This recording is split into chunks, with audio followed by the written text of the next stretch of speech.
let's talk about Gary Gensler. All right. So he actually, the SEC and the CFTC, right? They're two of the major agencies that we have in the U.S.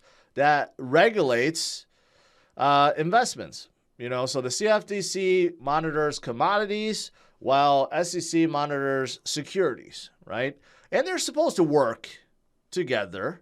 But periodically, when you have someone that's power hungry like Gary Gensler, he wants to take control of everything, which is why he's declaring everything a security, right? Because he wants to control it. He's like, no. So he's trying to play Mr. Nice Guy right now, saying, you know what? I'm on board with CFTC taking control of some crypto, specifically Bitcoin, right? If CFTC wants to take over Bitcoin because I believe it's a commodity, go ahead. He's sounding like he's the bigger man, right? Like, okay, yeah, you guys could take over Bitcoin. That's fine. It's yours, right? And if that is true, that means we're going to get a Bitcoin spot ETF right around the corner, right? Because the only reason why we don't have it is because Gensler does not want us to have one. So there's that. But here's the thing, though. CFTC themselves have come out and said, we would love to take over control of Bitcoin and Ethereum because Ethereum was already deemed a commodity by the prior director of the SEC, right? So, the CFTC has come out and basically said, hey, SEC, you guys are, overstepping, right? It's already, you guys ruled Ethereum as part of the commodities, sector, so we get to control them. But, Gary's trying to overlook that. He's like, yeah, you guys take Bitcoin. But he's not. He's staying quiet about Ethereum. He has not come out directly and said Ethereum is a security, but he has made remarks and interviews where he has said, well, I only consider Bitcoin a commodity and that's it. And it seems like he just wants to, he's dodging over this whole Ethereum thing, right? And it could be because this lawsuit that they have with Ripple, because Ripple is trying to use whatever they use to decide Ethereum being a commodity, right? Ripple wants to use that as a defense. And the SEC does not want to give Ripple this.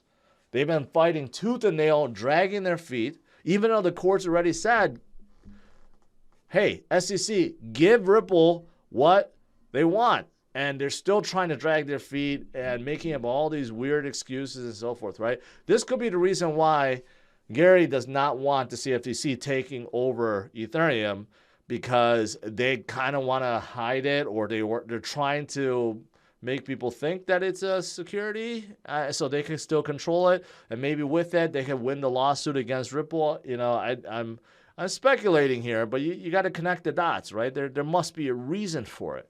So unfortunately, Gary is still, still up to his old ways, I guess. He did publish this big, long article about why he feels like basically everything in crypto is a security, right? Doesn't matter if it's open source, doesn't matter if it's decentralized, doesn't matter if it's DeFi project, doesn't matter if founders started it with no interest of making money. The founders may have zero. It doesn't matter. Anything doesn't matter. If people are buying, expecting to make money off of it, well, in his book, it's a security. Well, if that's the case, then why is Bitcoin not deemed a security? So, I mean, even that doesn't make much sense, right? So, yeah, unfortunately, until we get some clarity, real clarity on this, we're going to get, question marks like this, and we're going to get more attacks. Ultimately, that's what's happening, right? So, Gary,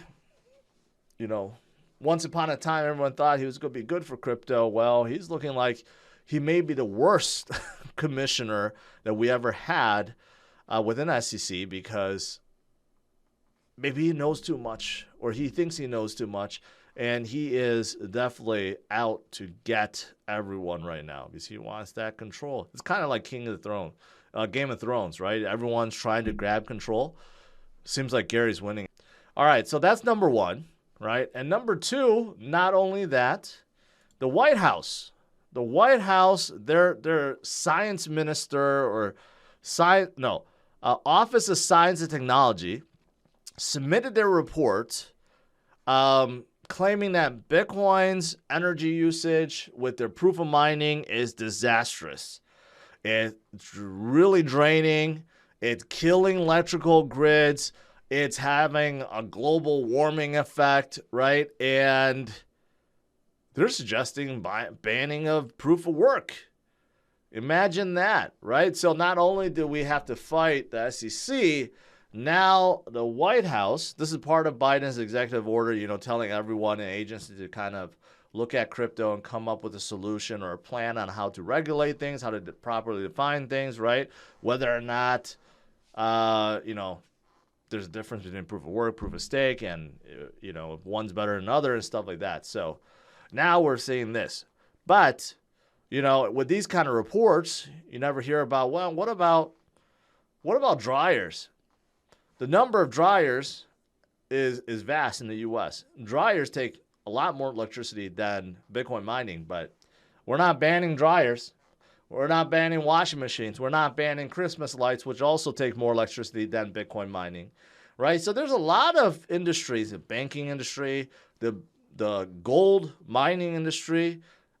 There's a lot that's out there that takes up way, way, way more electricity and puts a lot more stress on the electrical grid than Bitcoin. Yet, we still have, some agencies that feel like, oh, it's too intensive and we got to get rid of proof of work, right? So, unfortunately, that's still happening right now. So, hopefully, this is just a report, a suggestion.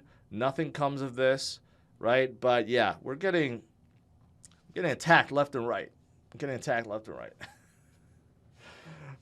Joshua says, I hang Christmas lights, bro. I think a lot of people do, but no one complains about how much electricity they take up, right? Why is that? Why do they only complain about Bitcoin mining electricity? So yeah, unfortunately, we have attacks from several agencies within the U.S. government. But the good thing is, even though there is all this fuzz that's going on, right? Also, what's happening is Bitcoin's core, it's going to get an update. This is interesting. This is actually for the node operators, not the miners.